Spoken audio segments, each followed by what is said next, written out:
الله تبارك وتعالى في كتابه المبين وهو أصدق الصادقين وقوله الحق. بسم الله الرحمن الرحيم.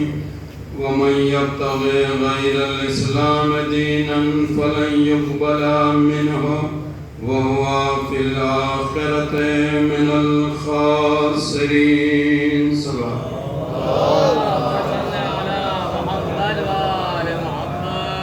عزیزان گرامی، میں روز دیکھ رہا ہوں کہ جب تقریباً 15-20 منٹ کی مجلس ہو جاتی ہے تب ہمارا مجمع آتا ہے. نماز کے بارے میں تو آپ لوگوں نے روایت سنا ہوگا، کیونکہ یہ بڈولی کا مجمع ہے. یہاں تو تبلیغی میٹر ماشاءاللہ زیادہ پڑھے جاتے ہیں کہ اگر کوئی اقامت اور اذان کے ساتھ نماز پڑھتا ہے، یہ روایت سنی کہ نہیں سنی ہوگی، اگر کوئی اذان اور اقامت کے ساتھ نماز پڑھتا ہے تو 2 فرشتوں کی صف ان کے پیچھے ہوتی ہے. سنا ہے کہ نہیں؟ 2 فرشتوں کی صف، 2 فرشتے نہیں، پوری 2 صف فرشتوں کی ہوتی ہے. اگر کوئی شخص نماز کو اقامت اور اذان کے ساتھ پڑھتا ہے تو 2 صف فرشتوں کی ہوتی ہے. پہلی اذان کی وہ امام ہو جاتا ہے اور 2 صف اس کے پیچھے فرشتوں کی ہو جاتی ہے. اچھا، یہ روایت میں ہے، علامہ ہلی یا کسی عالم دین کے لیے ملتا ہے. میں نے لفظ علامہ کیا کہا تو یہاں ہندوستان کا ایک ماحول اب بنتا جا رہا ہے. عزیزو، آپ لوگوں کو ایک ذمہ داری دے رہا ہوں، کم سے کم اگر کوئی کہے ہمیں علامہ لکھیے نا تو علامہ نہ لکھیے، بہت زیادہ لکھیے گا تو حجت الاسلام یا مولانا. اچھا، ایسا نہیں کہ تمام چیزوں میں ہر چیز مولویوں ہی کی طرف پلٹ کے جاتی ہے، مولوی ایسے مولوی ایسے مولوی ایسے. نہیں، یہ دونوں طرف کی بات ہے. آپ جب مولوی کو چڑھائیں گے تو مولوی چڑھے گا، آپ جب مولوی کو اونچا بنائیں گے تو کچھ لوگ جو اہل دنیا ہیں وہ بنیں گے. اب ہمارے یہاں بھی یہ چیزیں چلی آ رہی ہیں کہ علامہ علامہ علامہ. نہیں عزیزو، علامہ کے لفظی معنی کیا معلوم ہے؟ علامہ کے معنی، یہ مولانا بیٹھے ہوئے ہیں، آج تو ہمارے ویس بھائی آئے نہیں، پتہ نہیں کہاں ہیں، آ چکے ہیں. علامہ کے لفظی معنی ان لوگوں نے، یعنی گرامر جانتے ہیں، ان لوگوں سے پوچھیں. علامہ کے لفظی معنی ہیں بہت جاننے والا، بہت جاننے والا. علامہ اس کو پہلے لکھا جاتا تھا جو ہر فن میں ماہر ہوا کرتا تھا، ہر فن میں ماہر ہوا کرتا تھا. اچھا، میں کہیں سے کہیں جو جاتا ہوں تو اس سے آپ لوگ افسوس نہ کیا کیجئے، جو دیتا ہوں کم سے کم وہ کچھ میٹر آپ کو ملتا ہے، جو بھی بیان کرتا ہوں وہ ایک میٹر ملتا ہے. علامہ ہلی، مقدس اردبیلی، علامہ مقدس اردبیلی، ان لوگوں کو علامہ کہا. یہ لوگ کون تھے معلوم ہے؟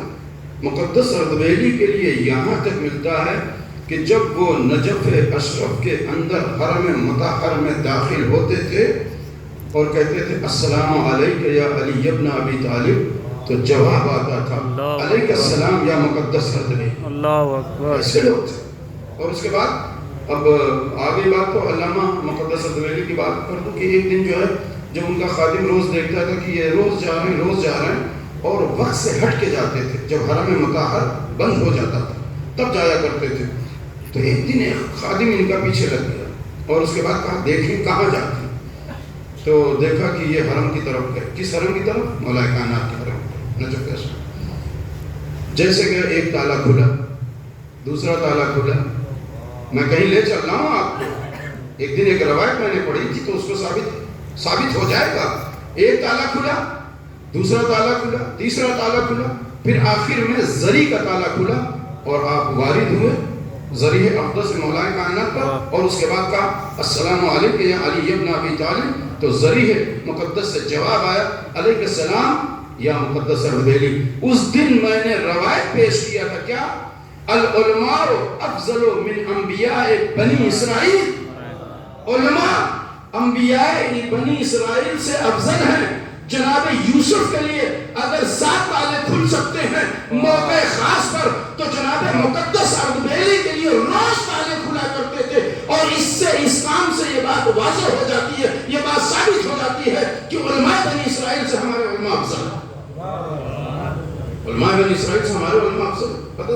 7 تالے کب کھلے تھے؟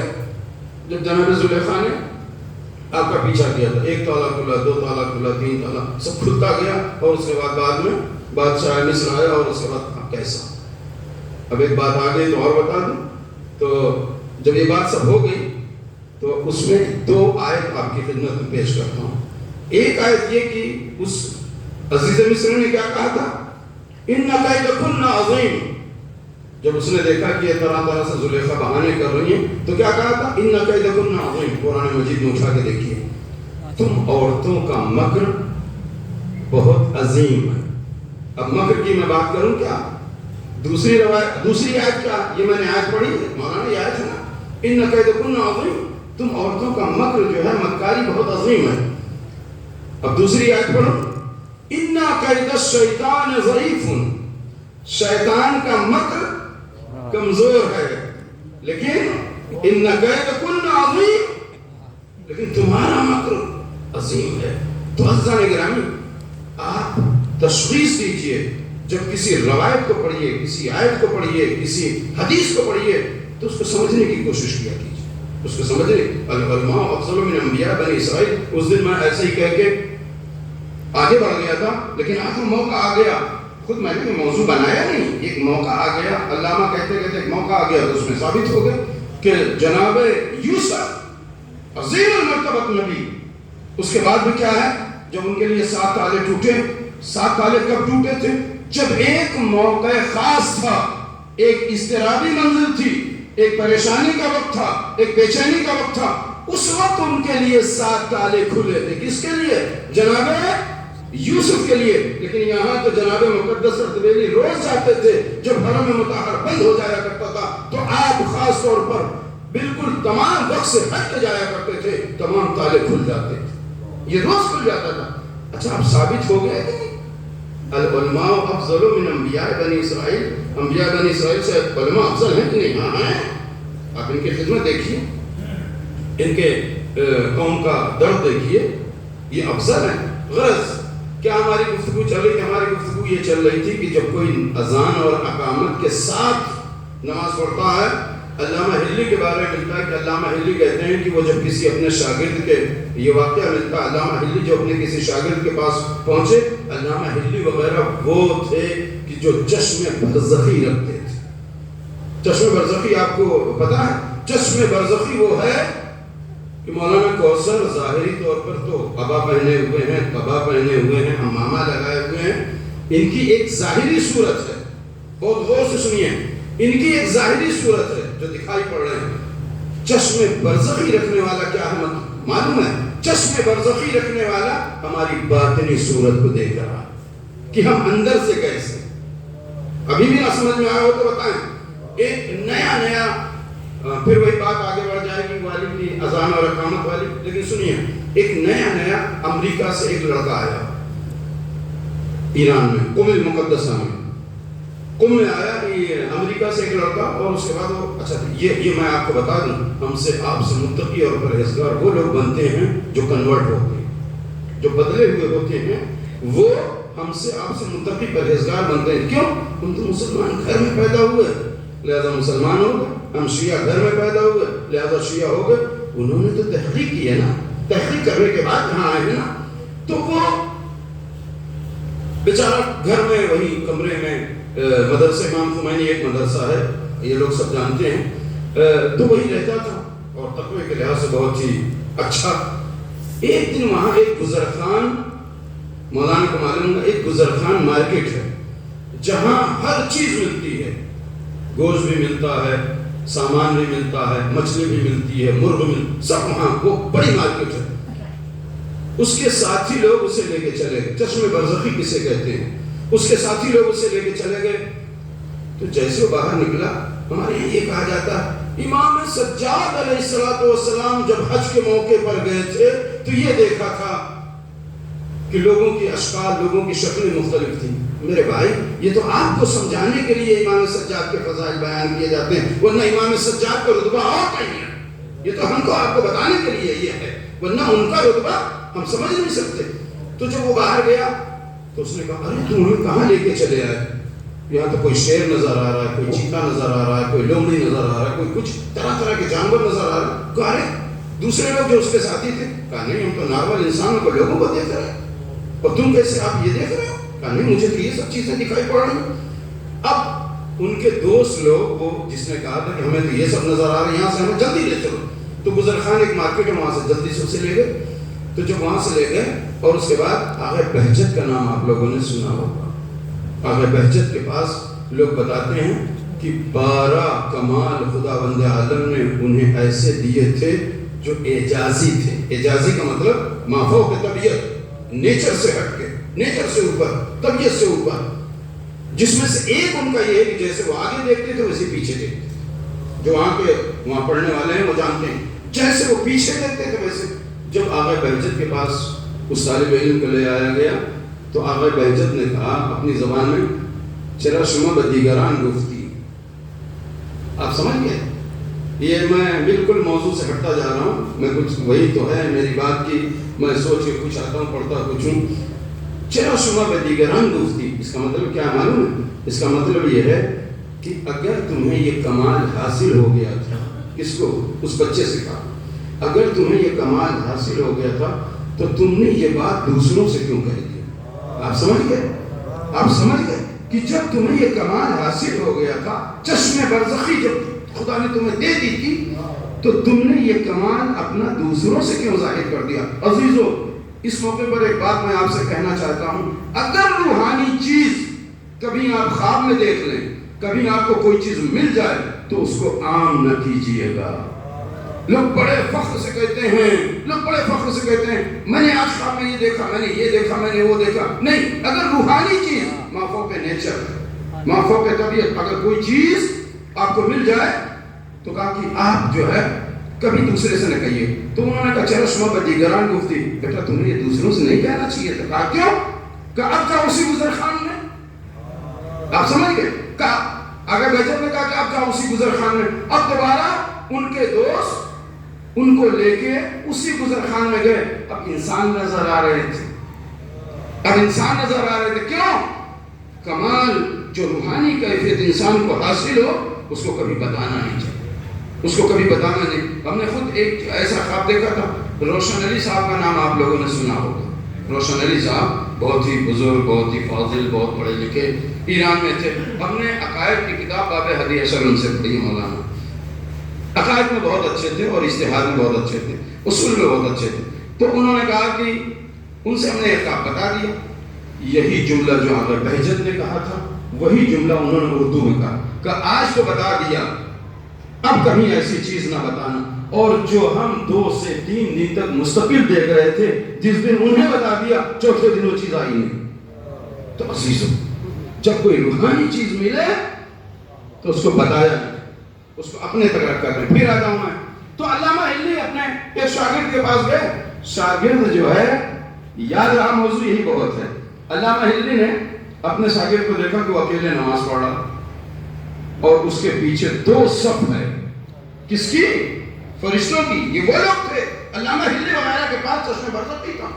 علامہ ہلی وغیرہ کے پاس چشم برزخی تھی، وہ آنکھ جو باطن کو بھی دیکھ لیا کرتی ہے. تو عزیزان گرامی، علامہ ہلی نے جیسے دیکھا کہ میرا شاگرد اکیلے نماز پڑھ رہا اور اس کے پیچھے 2 صف فرشتوں کی لگی ہوئی ہے، تو کیا کام معلوم ہے؟ جب نماز پڑھ چکا ان کا شاگرد تو اپنے شاگرد سے کہتے ہیں، بیٹا تم نے اذان اور اقامت دونوں کہی تھی کیا؟ کہا ہاں. کہا استاد آپ نے کیسے سمجھا؟ کہا میرے نزدیک یہ روایت تھی کہ جو شخص اذان اور اقامت دونوں کہہ کے نماز ادا کرتا ہے اس کے پیچھے 2 لائن 2 صف فرشتوں کی جماعت ہوتی. اس لیے میں کہہ رہا ہوں کہ تم نے جو ہے گویا اذان اور اقامت کے ساتھ نماز پڑھی تھی. ایک صلوات پڑھیے محمد وعلیہ. دیکھیے، نہ تمہید نہ کوئی خاص چیز، اور 15 منٹ گزر گئے، 17 منٹ. تو عزیزان گرامی، ہمارا موضوع کیا ہے؟ ہمارا موضوع ہے دین کا تعارف. ہمارا موضوع ہے دین کا تعارف. دین کا تعارف، آپ کا دین. آج اور بتا دوں، کل تھوڑا سا شب جمعہ ہے، دعا کا موضوع رہے گا. آج تھوڑا سا دین کا تعارف اور بتا دوں. آپ کے دین کا ایک چیلنج ہے. ہر دین میں یہ نہیں ہے، آپ کے دین میں ایک چیلنج ہے. کیا؟ آپ کا دین انفرادیت سے اجتماعیت کو ترجیح دیتا ہے. آپ کا دین انفرادی نہیں ہے، آپ کا دین اجتماعی ہے، آپ کا دین سماجی ہے. ایک انسان اکیلے زندگی گزارنے کے لیے یعنی روایتوں میں احادیث میں منع کیا گیا. اکیلے بیٹھ کے آپ کھانا نہ کھائیں، صحیح نہیں ہے. اکیلے آپ سفر نہ کریں، اکیلے آپ نماز نہ پڑھیں. کیا مطلب؟ اس کا مطلب یہ ہے کہ آپ کو اجتماع کے ساتھ کوئی کام کرنا چاہیے. آپ کا دین بتا رہا ہے کہ اجتماع کے ساتھ کام کریے. اور بتاؤں جماعت کا کتنا ثواب ہے، فرادہ کتنا ثواب ہے. ایک فرادہ نماز پڑھنے والا ہے اور ایک جماعت کا پڑھنے والا، دونوں میں بہت فرق ہے. پھر اس کے بعد آپ اپنی جتنی عبادتیں دیکھیے سب میں جو ہے کیا ہے، اجتماع کا دخل زیادہ ہے، اجتماع کا زیادہ وہ ہے. کیوں؟ اس وجہ سے کہ وہ شعر آپ کو یاد ہونا چاہیے، درد دل کے واسطے پیدا کیا انسان کو، ورنہ طاعت کے لیے کچھ کم نہ تھے کر روٹیاں. فرشتے خدا کی عبادت کے لیے کم نہیں تھے. آپ کو صرف جو پیدا کیا ہے وہ درد دل کے واسطے پیدا کیا کہ ایک دوسرے کا درد بانٹیں. اگر ایک دوسرے کا درد آپ نہیں بانٹتے تو نہ آپ کی نماز قبول ہے، نہ آپ کا روزہ قبول ہے. صحیح نہ ہو سکتا ہے. ایک شخص نماز پڑھتا ہے تو اس کے لیے یہ تو ہو سکتا ہے کہ آپ مولانا صاحب سے پوچھئے، مولانا صاحب ہماری نماز صحیح ہے کہ نہیں. مولانا صاحب کہیں گے تمام واجبات کو آپ نے انجام دیا، تو کہیں گے ہاں صحیح ہے. صحیح کی دلیل تو مولانا بھی دے سکتے ہیں، صحیح کی ضمانت تو مرجع بھی دے سکتا ہے، لیکن نماز کے قبول ہونے کی نہ ضمانت مولانا دے سکتے ہیں جو آپ کے امام ہیں، اور نہ آپ کے نماز کے قبول ہونے کی ضمانت آپ کا مرجع لے سکتا ہے، وہ چاہے سیستانی صاحب ہو چاہے رہبر ہو. اچھا پھر نماز کے قبول ہونے کی ضمانت کون لے گا؟ نماز کے قبول ہونے کی ضمانت یا آپ لیں گے یا اہل بیت لیں گے یا خدا لیں گے. اگر تمہاری نماز اخلاص سے نیت سے پڑھی گئی ہے تو نماز قبول ہے، اور اگر اخلاص سے نیت سے نہیں پڑھی گئی ہے تو نماز آپ کے مصلے تک محدود ہو کے رہ جائے گی. ایک صلوات پڑھیے محمد و آل محمد. عزیزان گرامی، یہ دین اجتماعی دین ہے، یہ دین بندگی کا دین ہے، یہ دین اطاعت کا دین ہے. اچھا اطاعت اور بندگی میں فرق کیا ہے؟ ہمارے ہاں کلمہ پڑھ دیتے ہیں اور یہ عمومی طور پر پڑھ دیتے ہیں کہ والد صاحب کی ہر اطاعت واجب ہے. والد صاحب کی ہر اطاعت واجب ہے. اچھا اطاعت مطلقہ طور پر کس کی واجب ہے؟ اطاعت کا مطلب سمجھے فرما برداری. میں ابھی اطاعت اور بندگی میں فرق بیان کروں گا اور اس کے بعد آپ کی زحمت ہوں. اطاعت والد صاحب کی ہر اطاعت واجب ہے. آپ کہیں گے کہ ہاں یہ نیا مسئلہ چھیڑ رہے ہیں. عزیزان گرامی، جہاں خدا کی نافرمانی ہونے لگے وہاں والد کی اطاعت واجب نہیں. آیت پیش کروں، وَإِن جَاهَدَاكَ عَلَىٰ أَن تُشْرِكَ بِي مَا لَيْسَ لَكَ بِهِ عِلْمٌ فَلَا تُطِعْهُمَا وَصَاحِبْهُمَا فِي الدُّنْيَا مَعْرُوفًا. اگر یہ تمہارے والدین وَإِن جَاهَدَاكَ عَلَىٰ أَن تُشْرِكَ بِي میرا شریک قرار دینے کے لیے کوشش کریں، فَلَا تُطِعْهُمَا تو تم وہاں اطاعت نہ کرنا. وَصَاحِبْهُمَا اطاعت نہ کرنا، ٹھیک ہے اطاعت نہ کرنا، وَصَاحِبْهُمَا لیکن ان کے ساتھ رہنا، وَصَاحِبْهُمَا ان کے ساتھ سلوک کرنا، فی دنیا میں معروفہ یعنی نیک برتاؤ کرنا، فی دنیا معروفہ ان کے ساتھ نیک برتاؤ کرنا. تو عزیزو اطاعت کس کی واجب ہے؟ اطاعت مطلقہ صرف یا خدا کی واجب ہے یا رسول کی واجب ہے یا آل رسول کی واجب ہے. اس کے علاوہ اور کسی کی اطاعت واجب نہیں ہے. اور کیوں نہ اطاعت ان کی واجب ہو؟ میں نے کہا تھا کسی دن کہ میں یہ بیان کروں گا کہ وجہ اللہ، ید اللہ، عین اللہ، لسان اللہ. اچھا سچ بتائیے، اگر خدا وجود نہیں رکھتا تو وجہ اللہ کس کو بنایا؟ ہم کس کے چہرے سے سمجھیں کہ ہمارا خدا راضی ہے کہ نہیں راضی ہے؟ عزیزو دیکھ کے انسان سمجھ جاتا ہے کہ سامنے والا ہمارا ہم سے راضی ہے یا ہم سے راضی نہیں ہے. اب خدا کو ہم کیسے سمجھیں کہ ہمارا خدا ہم سے راضی ہے یا نہیں راضی ہے؟ تو خداوند عالم نے علی کے چہرے کو وجہ اللہ بنا کے بتا دیا کہ دیکھو جب تمہیں یہ پتہ لگانا ہو کہ خدا تم سے راضی ہے یا راضی نہیں ہے، اگر چہرے پر تمہارے اعمال سے علی کے چہرے پر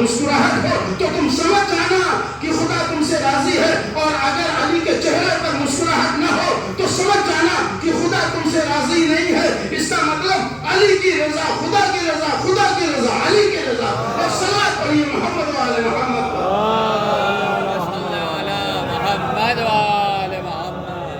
خدا ہمارے درمیان نہیں ہے، لیکن اس نے بتا دیا کہ ہم نے اپنا ایک چہرہ بنا دیا. ہم نے ایک چہرہ اپنا بنا کے بھیجا. کس کو بنا کے بھیجا؟ اہل بیت کو، مولا کائنات کو. خدا کے پاس ہاتھ ہے نہیں ہے. اگر اپنا کام کروانا چاہے گا تو کس سے کام کروائے گا؟ کس سے کام کروائے گا؟ جو اللہ کا ہاتھ ہوگا، ید اللہ ہوگا. پھر اس کے بعد اگر خدا دیکھنا چاہے گا کسی کام کو تو اس کے پاس تو آنکھ نہیں ہے. کون دیکھے گا؟ جو عین اللہ ہے وہ دیکھے. اب یہاں ایک تفسیری بحث آتی ہے قرآن مجید میں، سورہ بقرہ میں ہے. علماء عجیب عجیب سے اس کی تفسیر کرتے ہیں. قرآن مجید کی ایک آیت ہے کہ جب جناب آدم کی خلقت کا تذکرہ ہوتا ہے تو اس میں آتا ہے خلقت بیدیا، ہم نے اپنے دونوں ہاتھوں سے آدم کو بنایا ہے. اچھا، دونوں ہاتھ سے کیا مراد؟ دونوں ہاتھ سے ہم دو طریقے سے آپ کے درمیان تفسیر بیان کریں گے، اگرچہ ہمارا موضوع آج اطاعت اور بندگی ہے. یہ دونوں ہاتھ سے کیا مطلب؟ یہ دو ہاتھ کیوں خداوند عالم نے مراد لیا؟ اگر تفسیر روائی میں جائیں تو دونوں ہاتھ سے مراد مولا کائنات ہے. چونکہ عالم ذر میں سب سے پہلے کس کی خلقت ہوئی؟ اہل بیت کی خلقت سب سے پہلے ہوئی. اہل بیت اطہار کی خلقت سب سے پہلے ہوئی. تو لہذا جو مفسرین روائی تفسیر کرتے ہیں، یعنی روایتوں والی تفسیر کرتے ہیں، اس سے مراد یہ لیتے ہیں خلقت بیدیا، ہم نے اپنے دونوں ہاتھوں سے خلق کیا. تو جب اس کی تفسیر پوچھی گئی معصومین سے تو کہا اس کا مطلب یہ کہ مولا کائنات کے دونوں ہاتھ سے جناب آدم کی خلقت ہوئی. ایک لیکن آیت اللہ جواد عاملی استاد محترم جو کہتے ہیں وہ کیا کہتے ہیں معلوم ہے؟ ید کے معنی ہے طاقت کے، ید کے معنی ہے قدرت کے، ید کے معنی ہے پاور کے. ید کے معنی ہاتھ کا نہیں ہے یہاں. تو پھر کیا ہے؟ کہتے ہیں ید کے معنی ہے قدرت کے، طاقت کے. خداوند عالم یہاں جو کہہ رہا ہے کہ آدم کی خلقت میں نے دونوں ہاتھوں سے کیا ہے. دونوں ہاتھوں کا مطلب یہ ہے کہ دو قدرت سے کیا ہے. وہ دو قدرت کون سی ہے؟ ایک قدرت جلال ہے، ایک قدرت جمال ہے. پتہ نہیں یہ موضوع میں سمجھا پاؤں گا کہ نہیں، چونکہ یہ سخت بحث ہے، یہ فلسفی بحث ہے. خداوند عالم نے آیت اللہ جواد عاملی استاد محترم کہتے ہیں کہ خلقت بیدیا، ہم نے دو قدرت سے، دو طاقت سے آدم کی خلقت کی ہے. تو وہ دو قدرت، دو پاور کون ہے؟ تو جواد عاملی صاحب کہتے ہیں اپنی تفسیر میں کہ دو قدرت، دو پاور کا مطلب یہ ہے، ایک ہے صفت جمال، ایک ہے صفت جلال. صفت جمال کیا ہے؟ صفت جمال یہ ہے اس کی رحمانیت اور رحیمیت. صفت جلال کیا ہے؟ اس کا غیظ و غضب. اگر انسان کے اندر یہ دونوں قوتیں نہ ہو تو نہ اپنی زندگی آگے بڑھا سکتا ہے، نہ سماج کی زندگی آگے بڑھا سکتا ہے. ایک صلوات پڑھیے محمد والے محمد. دونوں قدرت کا ہونا ضروری ہے. اب میں اپنے موضوع پہ آ جاؤں. اطاعت مطلقہ کسی کی نہیں، لیکن اطاعت کس کی ہے؟ اہل بیت اگر کہہ دیں تو آپ سبب نہیں پوچھ سکتے. یہ علماء بیٹھے ہوئے ہیں، اگر آپ کسی کی تقلید کرتے ہیں نا تو سبب اجتہاد پوچھنے کا آپ کو حق نہیں ہے. آپ سنیے، غور سے سنیے، اس موضوع کو کوئی چھیڑتا نہیں. اگر آپ کسی کی تقلید کرتے ہیں تو آپ کو سبب اجتہاد پوچھنے کا حق نہیں ہے. مولانا صاحب آپ نے کیسے کہہ دیا کہ زنجیر کا ماتم احتیاط کیجئے، زنجیر کا ماتم نہ کیجئے، یا یہ کام نہ کیجئے، فلاں نے تو یہ کہا ہے. اگر آپ مقلد ہیں تو سبب اجتہاد نہیں پوچھ سکتے، لیکن کہاں پوچھ سکتے ہیں؟ ایک اپنے مرجع سے. اگر آپ کی تعلیم یہاں تک ہے کہ اس موضوع پر چند روایتوں کو، چند احادیث کو، چند رجال کو پرکھ لیا ہے. اب یہی ہے کہ رجال کیا ہے، احادیث کیا ہے، روایات کیا ہے، آیات کیا ہے. اب کیا مجموعے کو سمجھائیں؟ لیکن چونکہ ایسی بحث چل گئی، آیات کو، روایات کو، رجال کو یعنی راویوں کو پرکھ لیا ہے، اس موضوع پہ آپ کو کچھ معلوم ہو چکا ہے، تو آپ مرجع سے سبب اجتہاد پوچھ سکتے ہیں کہ آپ کے نزدیک کون سی دلیل قوی تھی، کون سی روایت قوی تھی، کون سی آیت قوی تھی کہ جس کے ذریعے آپ نے یہ فتویٰ دیا. اگر اس منزل تک آ گئے، نہیں تو آپ کو سبب اجتہاد پوچھنے کا حق نہیں ہے. آپ کو سبب اجتہاد پوچھنے کا حق نہیں ہے. لیکن عزیزان کرام، اطاعت صرف معصوم کی ہو سکتی، اطاعت مطلق، اور کسی کی اطاعت نہیں ہے۔ ہارون مکی والا واقعہ سنا ہوگا نا، ایسی اگر اطاعت ہے تب آپ سمجھیے کہ ہم اہل بیت کو چاہتے ہیں، ورنہ وہاں تک جہاں تک آپ کو دین سمجھ میں آتا ہے، جہاں تک آپ کو دین اچھا لگتا ہے، اگر وہاں تک آپ دین کو مانتے ہیں تو اس کا مطلب اطاعت نہیں ہے۔ آپ اپنی زندگی میں اطاعت اور عبادت کو رسم و رواج کی حیثیت سے ادا کر رہے ہیں، رسم و رواج کی حیثیت۔ ہارون مکی والا نہیں واقعہ سنا کہ امام نے کہا ہارون مکی لدے پھنے آئے، گٹری ہے آپ کے دوست پر، اور اس کے بعد تنور روشن ہے، بہت سارے لوگ آئے، امام آپ قیام کو نہیں کرتے، امام آپ قیام کو نہیں کرتے۔ امام نے کہا کہ بھائی 100-200 تو ایسے پیدا کر دو، 100-200 ایسے بناؤ کہ جو ہمارے مطلقہ اطاعت پر عمل کر، جو ہم کہیں۔ ادھر سے ہارون مکی آ رہے تھے، ہارون مکی سے کہا ہارون مکی تنور روشن ہے، کود جاؤ۔ ہارون مکی تنور میں کود گئے۔ اچھا کہتے تو جیسے یہ کہہ رہے تھے جس سے کہا تھا کہ آپ تنور میں کود جائے تو ان کا مولا اس سے کیا فائدہ ہوگا، ہمارے بچے اگر کوئی فائدہ، ایسے ہمارے یہاں بھی کہتے ہیں اس سے کیا فائدہ ہوگا، نہیں، دین کے راستے میں قربانی دینا حکم اولین ہے۔ اگر آپ قربانی نہیں دے سکتے تو دین کے راستے میں آپ کچھ نہیں دے سکتے۔ واہ واہ، دین کے راستے میں قربانی دینا سب سے بڑی بات ہے، وہ چاہے مال کی قربانی ہو چاہے جان کی قربانی ہو۔ تو ہارون مکی کود جاؤ، اس میں روشن ہے تنور۔ ہارون مکی کود گئے، جیسے کود گئے اب امام فرماتے ہیں وہ جو صحابی بیٹھا ہوا تھا کہا ایسے کتنے لوگ ہیں، کہا ایسے کتنے لوگ ہیں، کہا ایسے 100-200 کر دو تو ہم قیام کریں۔ تو عزیزان گرامی یہ اطاعت مطلقہ جو ہے معصوم کے لیے، لیکن بندگی کس کے لیے ہے؟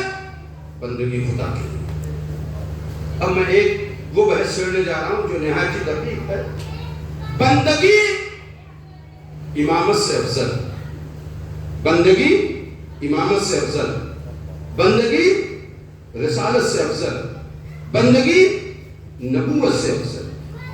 اب آپ کہیں گے کہ یہ تو عصمت کے درجے پر، ہاں بندگی سب سے افضل ہے، نبوت سے بھی افضل ہے، امامت سے بھی افضل ہے، رسالت سے بھی افضل ہے، سب سے افضل ہے۔ کیا مطلب؟ ہاں اچھا جناب لقمان نبی تھے یا امام تھے یا رسول تھے یا عام آدمی تھے؟ بعض لوگوں نے کہا ہے، یہ علماء بیٹھے ہیں بعد میں جا کے پوچھئے گا، بعض لوگوں نے کہا، بعض شاذ و نادر لوگوں نے کہا ہے کہ جناب لقمان نبی تھے، لیکن اکثر لوگوں نے کہا ہے بندے تھے، اکثر لوگوں نے کہا بندے تھے۔ عزیزو عصمت کے درجے پر آپ فائز نہیں ہو سکتے، لیکن بندگی کے درجے پر تو آپ فائز ہو سکتے ہیں۔ یہاں تو آپ کو مقید نہیں کیا گیا ہے، بندگی امامت سے افضل، بندگی رسالت سے افضل، بندگی نبوت سے افضل، بندگی امامت سے افضل۔ اور بتاؤں امامت رسالت نبوت کا یہ عہدہ جو ہوتا ہے، جب انسان عہدہ پا جاتا ہے تو صرف اپنے تک نہیں بلکہ اپنی آل، اتنا عظیم عہدہ ہوتا ہے یہ کہ جیسے یہ عہدہ اسے مل جاتا ہے صرف اپنے تک محدود نہیں رکھنا چاہتا بلکہ چاہتا ہے کہ ہماری آل اولاد میں آ جائے۔ ہے آپ نے سنا کہ نہیں آئے؟ قال انی جاعلک للناس اماما، جیسے خداوند عالم نے کہا اے ابراہیم ہم تمہیں امام بنانے والے ہیں۔ قال لا ینال عهد الظالمین، قال ومن ذریتی، اے پالنے والے کہا میری ذریت میں۔ دیکھیے نبی کو بھی یہ ہوتا ہے کہ جو ہمیں کمال حاصل ہے ہماری ذریت میں۔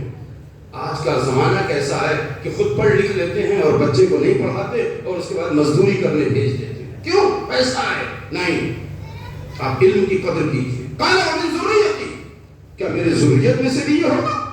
تو کہا کہ قال لا ینال عهد الظالمین، اگر تمہاری ذریت میں کوئی ظالم ہوگا تو ورنہ یہ عہدہ جائے گا، تمہاری نسل میں جائے گا۔ تو عزیزان گرامی عبادت امامت سے افضل، عبادت رسالت سے افضل، عبادت امامت سے افضل، سب عہدوں سے افضل بندگی۔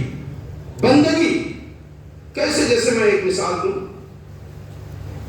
جناب عیسیٰ کے لیے، انی عبداللہ، جب جناب مریم اپنے بیٹے عیسیٰ کو لے کے آئیں اور اس کے بعد ان کی قوم والے طعن و تشنیع کرنے لگے، جب طعن و تشنیع کرنے لگے کہا نہ تمہارے خاندان میں کوئی ایسا تھا نہ تمہارے رشتہ داروں میں کوئی ایسا تھا، یہ کیا ہے، تم کہاں سے بچہ لے آئی؟ تو جناب مریم نے اشارہ کیا گہوارے کی طرف۔ یہ تو پتا ہے جناب مریم نے اشارہ کیا گہوارے کی طرف۔ جب گہوارے کی طرف اشارہ کیا، ان سے پوچھ لو اس بچے سے پوچھ لو.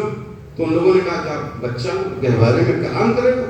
اسی وقت ہم کلام ہوئے. کون؟ جناب عیسیٰ. انی عبداللہ آتانی الکتاب وجعلنی نبیا. میں اللہ کا بندہ ہوں.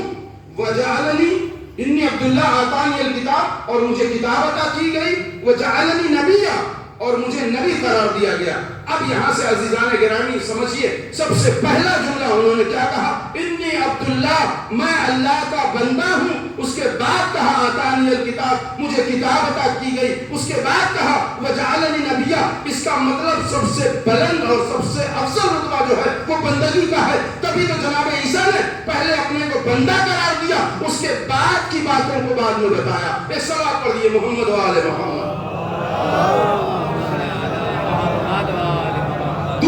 آپ کے سامنے پیش کروں. سبحان الذی اسری بعبدہ لیلا من المسجد الحرام الی المسجد الاقصی الذی بارکنا حولہ لنریہ من آیاتنا انہ هو السمیع البصیر. راتوں رات خدا اپنے بندے کو لے جاتا ہے. کہاں لے جاتا ہے؟ سیر کے لیے. کہاں لے جاتا ہے؟ مسجد حرام سے مسجد اقصی.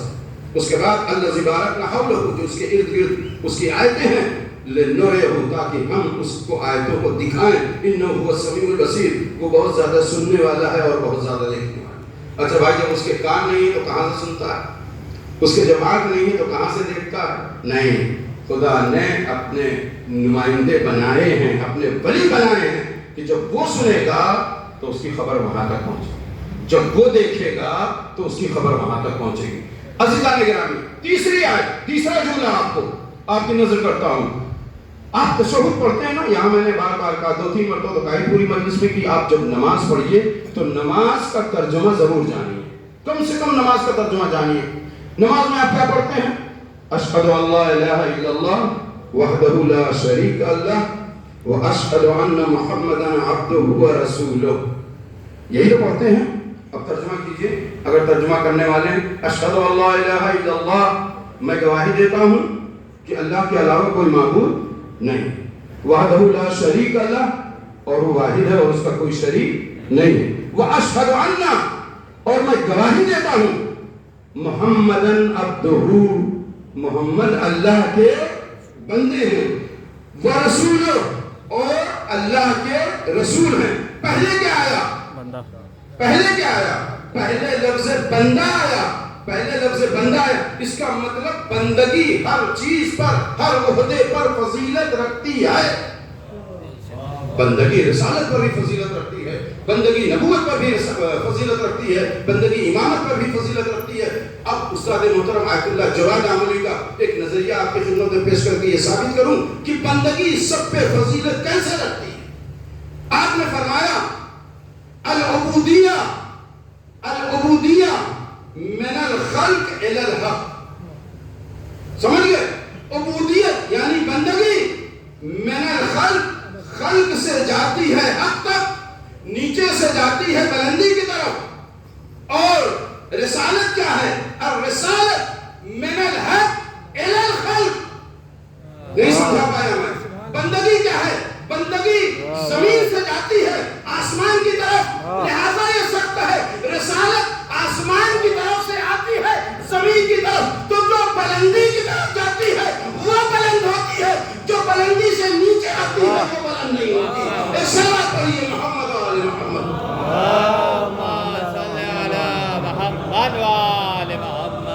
یہ آیت اللہ جواد عاملی کا جملہ استاد محترم.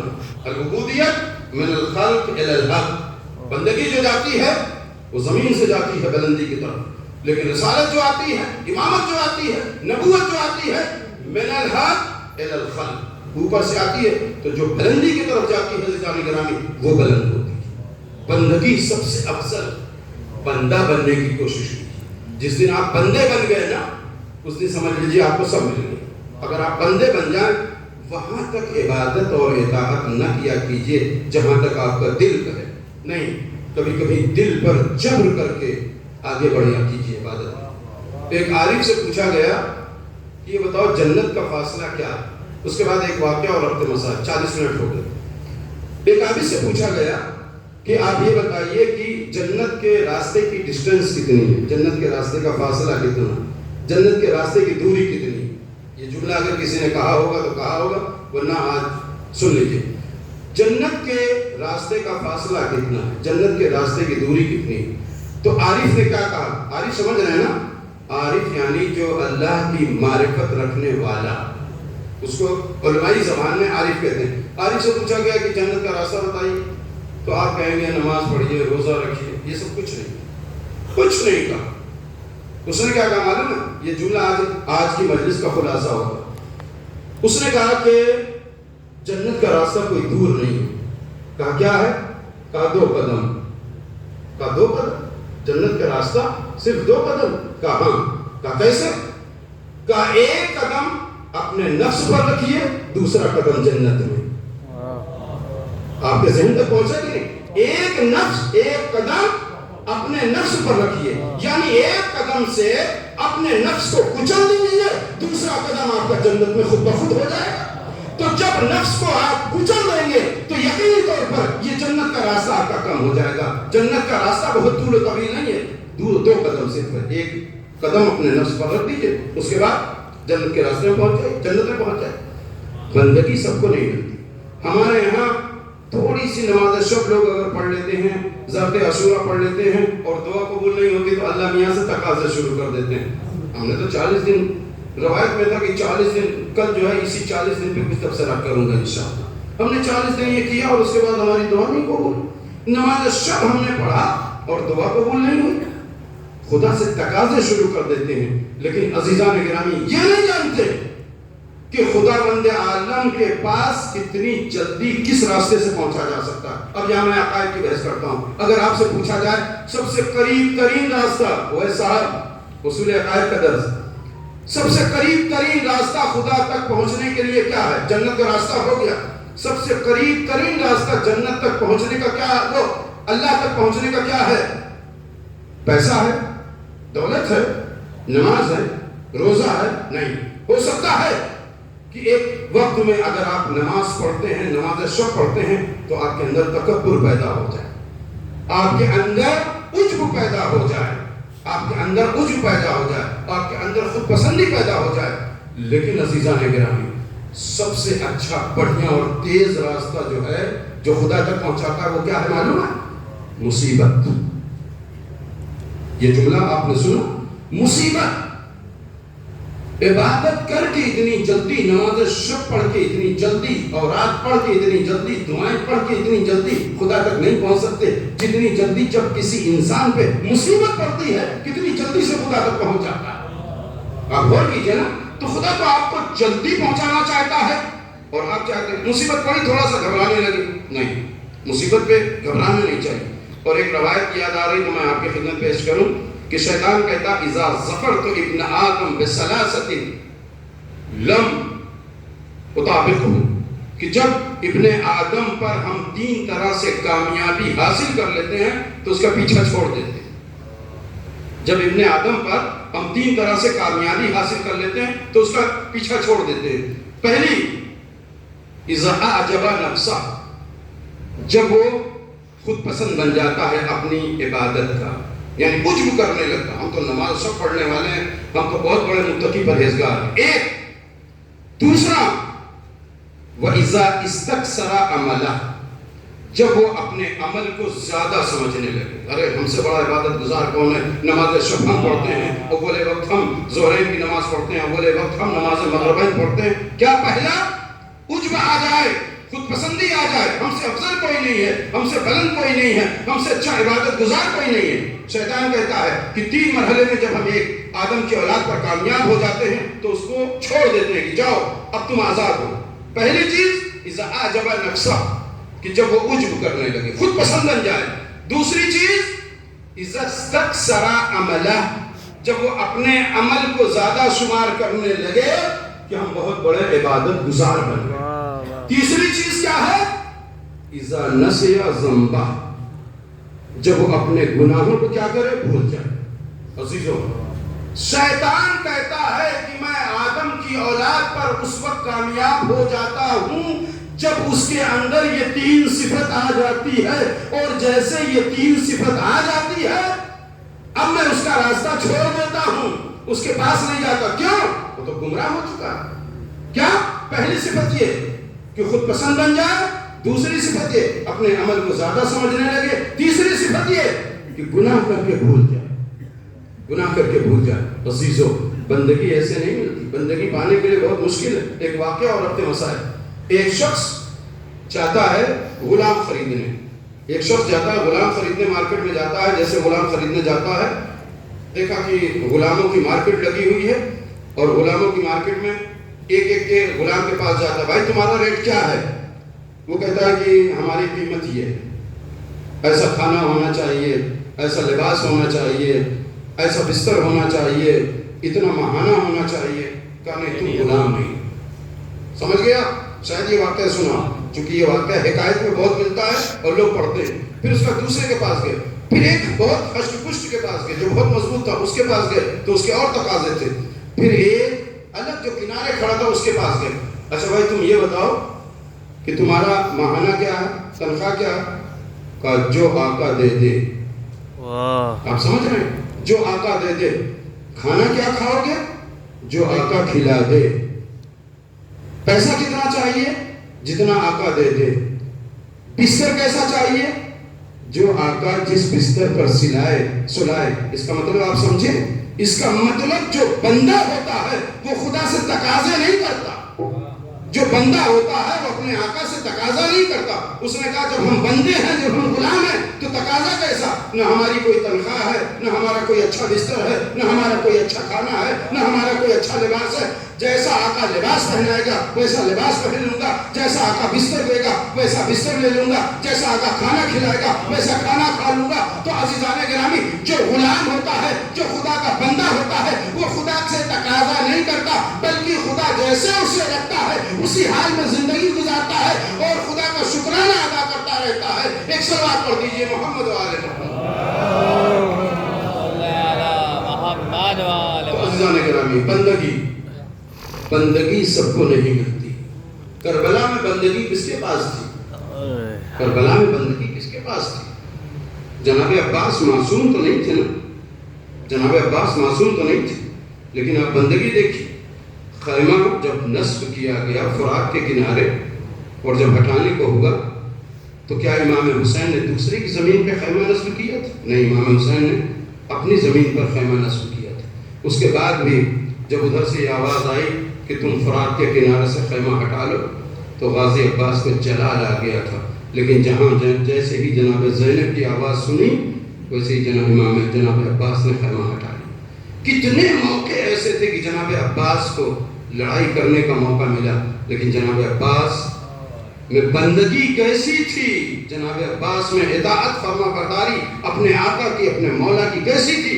عزیزان گرامی، جیسے ایک غلام اپنے آقا کی فرما برداری کہتا ہے، جیسے ایک آقا کی فرما برداری اور اطاعت کرتا ہے، جناب عباس میں وہ چیز پائی جاتی ہے۔ جناب عباس کون ہے؟ جناب عباس بار بار جب آتے ہیں مولا سے اجازت کے لیے کہ مولا اب تو اجازت دے دیجئے، اب تو کافی لوگ شہید ہو چکے۔ جناب امام حسین کہتے ہیں اے میرے بھیا عباس، تم ہی تو ہمارے لشکر کے سردار ہو، تمہیں کیسے اجازت دے دے؟ ایک مرتبہ جناب عباس اپنے سر کو جھکا لیتے ہیں اور کہتے ہیں اے میرے آقا، اے میرے مولا، ذرا وہ لشکر کہاں رہا؟ اب نہ عباس اکبر رہے، نہ اون محمد رہے، کلیل جوان بیٹا چلا گیا، کلیل جوان اون محمد چلے گئے، اب جب کوئی رہا نہیں تو میں کس لشکر کا سردار ہوں، کس فوج کا سپہ سالار ہوں؟ ایک مرتبہ جیسے ہی جناب عباس یہ جملہ کہتے ہیں، امام حسین جناب عباس کو دیکھتے ہیں، اے عباس، بے شک اب لشکر نہیں رہا، لیکن کیا تم جناب سکینہ کی آواز سن رہے ہو؟ کہا جناب عباس نے مولا اسی لیے تو میں آیا ہوں، ابھی میں جناب سکینہ کے خیمے سے گزر رہا تھا تو کیا دیکھا؟ بچوں کے ہاتھوں میں خالی کوزے ہیں اور الاطش کی آوازیں بلند کر رہے ہیں، یہ مجھ سے دیکھا نہیں گیا، اسی لیے میں چاہتا ہوں کہ آپ مجھے اب جنگ کی اجازت دے دیں۔ امام حسین نے جب یہ دیکھا اور یہ سنا، سوکھا مشکیزہ لا کے جناب عباس نے امام حسین کی خدمت میں ڈال دیا۔ جناب امام حسین نے عباس کا علم لیا، علم پر لکھا ہوا تھا نصر من اللہ و فتح قریب، اس پر خط کھینچا، لکھا انا للہ و انا